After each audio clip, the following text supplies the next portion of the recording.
सम्पूर्णमा नमस्कार। आज चाहिँ म आइपुगेको छु स्पेन बार्सिलोनामा अवस्थित साग्रादा फ्यामिलिया चर्च।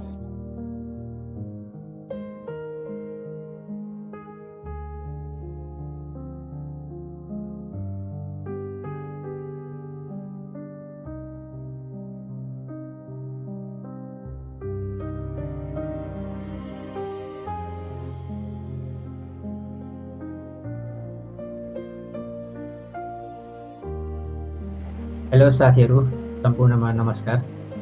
आज चाहिँ म स्पेन बार्सिलोनाको वर्ल्ड फेमस चर्च साग्रादा फ्यामिलिया जाँदैछु। यहाँबाट एउटा म ब्लग पनि बनाउँदैछु। तपाईँहरूले पुरै भिडियो हेरेर लाइक, कमेन्ट, सेयर गर्न नभुल्नुहोला। मेरो चाहिँ मेट्रो पनि आइसकेको छ। म अब यो मेट्रोमा चढेर साग्रादा फ्यामिलिया जाँदैछु। भिडियो पुरा हेर्नु होला है त। सम्पूर्णमा नमस्कार। आज चाहिँ म आइपुगेको छु स्पेनको बार्सिलोनामा रहेको एउटा प्रसिद्ध चर्च साग्रादा फ्यामिलियामा। यहाँबाट तपाईँहरूलाई म साग्रादा फ्यामिलियाको बारेमा जानकारी दिँदै एउटा ब्लग बनाउँदैछु। भिडियो पुरा हेर्नु होला है त साथीहरू। सर्वप्रथम चाहिँ म साग्रादा फ्यामिलिया कसरी आउने भन्ने बारे तपाईँहरूलाई म बुझाउन चाहन्छु।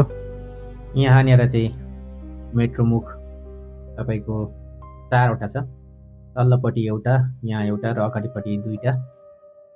यहाँ आउनलाई चाहिँ तपाईँहरूले L2 मेट्रो र L5 मेट्रो चढ्नुपर्ने हुन्छ र सिधै यहाँ आउन सकिन्छ। आज चाहिँ म यस भिडियोमा यो चर्चको इतिहास, अगाडि पछाडिको भाग, अनि यसको भित्री बनावट के कस्तो छ हल्का फुल्का तपाईँहरूलाई बताउने छु। भिडियो अन्तिमसम्म हेर्नु होला है त।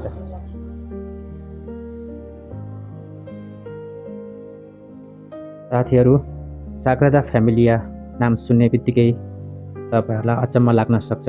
साग्रादा फ्यामिलियाको अर्थ चाहिँ पवित्र परिवार भन्ने आउँछ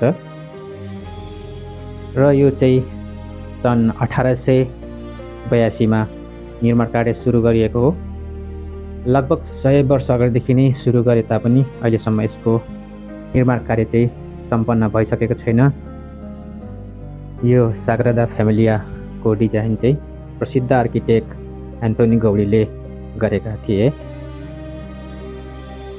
साथीहरू, भनिन्छ गौडी चाहिँ प्रकृतिवादी थिए, त्यसैले उसले डिजाइन गर्दाखेरि नै यस साग्रादा फ्यामिलियामा चाहिँ रुख, बोटबिरुवाहरू, पशुपन्छी, चराचुरुङ्गी सबैको चित्रणलाई चाहिँ उसले उतारिएको छ।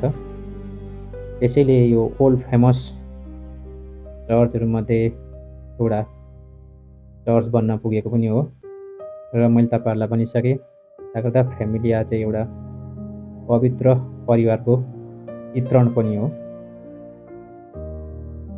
भनिन्छ यस साग्रादा फ्यामिलिया चर्च चाहिँ बन्नलाई 100 देखि 150 वर्ष लाग्छ भनेर समय निर्धारण गरे तापनि अहिलेसम्म यसको सम्पन्न चाहिँ भइसकेको छैन। खास गरी 2026मा चाहिँ सकिने भन्ने तापनि धेरै विविध कारणहरू जस्तै द्वन्द्व, आर्थिक स्थिति र कोभिडको कारणले गर्दाखेरि यो काम रोकिँदै अहिलेसम्म सम्पन्न चाहिँ भइसकेको छैन। भन्नलाई चाहिँ 2026सम्म सकिन्छ भनेको छ, तर पनि अझै पनि निर्माणाधीन अवस्थामै यो देख्न सकिन्छ। साथीहरू, यो चाहिँ स्पेन घुम्न आउने पर्यटकहरूको मुख्य आकर्षण केन्द्र नै यो साग्रादा फ्यामिलिया हो। वर्षमा लाखौँ पर्यटकहरू घुम्न आउँछन्, यस चर्चलाई अवलोकन गर्न आउँछन्। गौडी चाहिँ प्रकृति प्रेमी भएकै कारणले गर्दाखेरि यसभित्र पनि तपाईँको धेरै प्राकृतिक बनावट नै सजिएको छ भन्न सकिन्छ। र हामीले गुगलहरूमा हेर्दा पनि त्यही देखिन्छ। अब यसभित्र जानलाई चाहिँ अब हामीले चाहिँ पर्यटकहरूले चाहिँ टिकट सिस्टम नै गर्नुपर्ने हुन्छ है।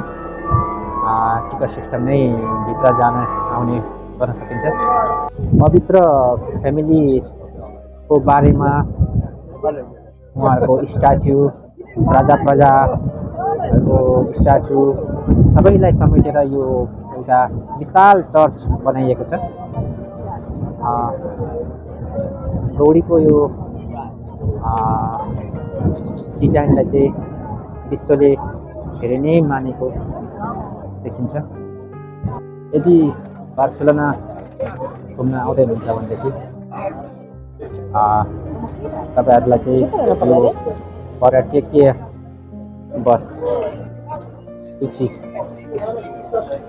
भिजिट गराउने यो तपाईँलाई यो बार्सिलोनाको बस प्रशस्त घुमिरहेको देख्न सक्नुहुन्छ र यसमा तपाईँले नजिकैको काउन्टरबाट टिकट लिएर चढेर चाहिँ बार्सिलोनाभरि भिजिट पनि गर्न सक्नुहुन्छ है त। साथीहरू यो भित्र चाहिँ के कस्तो आकृतिहरू छ, कस्तो सजावट छ भनेर तपाईँहरूलाई देखाउनको लागि मैले कति भिडियो कलेक्सन गरेर तपाईँलाई देखाउँदैछु। यसभित्र चाहिँ कस्तो छ भन्दाखेरि एन्थोनी गौडी चाहिँ एउटा प्रकृतिवादी नै भएको कारणले गर्दाखेरि उसले हरेक पिल्लाहरू चाहिँ एउटा रुखको आकृतिहरूमा बनाएको छ र तपाईँको भित्रको सजावट पनि एकदम रङ्गिन ग्लासहरूले पवित्र फ्यामिलीको चाहिँ एउटा आकृति स्ट्याचुहरू चाहिँ एकदम सजावट गरेर राखेको छ र खास गरी यहाँ चाहिँ रङ्गिन ग्लासहरू युज गरिएको छ। रङ्गिन ग्लासहरू चाहिँले गर्दाखेरि नै मा चाहिँ एउटा घामको किरण छिर्दा पनि एकदम राम्रो देखिन्छ। र अर्को कुरो हरेक विन्डोहरू, हरेक झ्यालहरू चाहिँ प्रायः रङ्गिन ग्लासकै देखिन्छ होइन।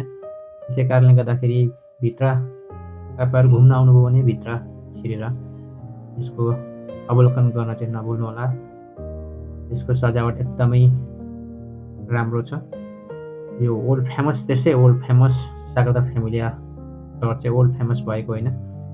यो भित्रको सजावट एकदम रङ्गिन ग्लासहरूमा छ।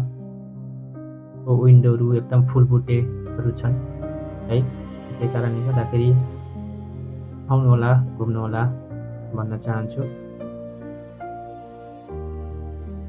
साथीहरू, यस्तो राम्रो प्रसिद्ध ओल्ड फेमस चर्च साग्रादा फ्यामिलिया बनाउने, डिजाइन गर्ने व्यक्ति एन्थोनी गौडीको चाहिँ सन् 1926मा मृत्यु भएको थियो। उहाँको मृत्यु पश्चात पनि उहाँको डिजाइन, उहाँको कार्यलाई चाहिँ एकदम सही सलामत बनाइरहेको, निर्माण भइरहेको अवस्था यहाँ देख्न सकिन्छ। भिडियो देखाउने क्रममा नै म तपाईँहरूलाई वरिपरि के कस्तो छ त, कस्तो वातावरण छ, म हल्का तपाईँहरूलाई म देखाउँदैछु है त, हेर्नु होला। साथीहरू, यो साग्रादा फ्यामिलियाको ठिक अगाडिपट्टि चाहिँ सानो सानो फ्यान्सी पसलहरू देख्न सकिन्छ, जहाँ चाहिँ धेरै डिजाइनिङका सानो एउटा सामानहरू देखिन्छ। जस्तै क्यापटोपीदेखि लिएर छाताहरू, रुमालहरू होइन, किरिङहरू, जो चाहिँ साग्रादा फ्यामिली सम्बन्धित साना के भन्ने ब्याजहरूदेखि लिएर किरिङहरूदेखि सबै सामानहरू यहाँ भेटिन्छ। झोला ब्यागहरू तपाईँहरूले यसमा चाहिँ हेरेर किन्न सक्नुहुन्छ। एउटा चिन्हको रूपमा लिन सक्नुहुन्छ। यहाँ घुम्न आउँदाखेरि बिहानी या साँझको समयमा फोटो भिडियो खिच्न धेरै नै उपयुक्त हुन्छ। रातिको समय बत्तीको उज्यालोले झन् रमाइलो देखिन्छ। साथीहरू, यहाँ साग्रादा फ्यामिलिया घुम्न आउँदाखेरि तपाईँहरूले चाहिँ यसको वरिपरि धेरै नै होटल, रेस्टुरेन्ट र फ्यान्सी पसलहरू तपाईँहरूले देख्न सक्नुहुन्छ र तपाईँहरूको ब्रेकफास्टहरू किनमेल पनि गर्न सक्नुहुन्छ।